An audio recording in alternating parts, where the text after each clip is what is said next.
Jeshi la Polisi Kanda Maalum ya Dar es Salaam linapenda pia kutoa taarifa kuwa limemkamata mtu ambaye amefahamika kwa jina la Elia Asule Mbugi maarufu kama Dogo Bata.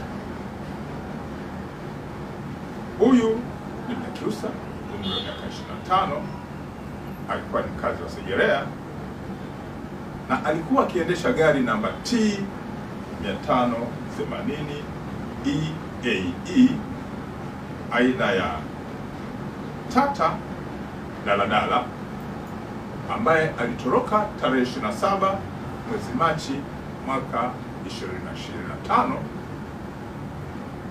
mara tu baada ya kusababisha ajali iliyosababisha kifo cha Superintendent wa polisi Awali Chiko, ambaye alikuwa mkuu wa polisi wa wilaya ya kipolisi ya Chanika Ilala jijini Dar es Salaam. Mtuhumiwa huyu alikamatwa tarehe 27 mwezi huu wa Machi mwaka 2025 baada ya kuwa ametorokea eneo la Mbalizi mkoani Mbeya. Makachero wa Kanda Maalum ya Dar es Salaam walifuatilia nyendo zake na hatimaye kufanikiwa kumtia mbaroni na kumrejesha jijini Dar es Salaam.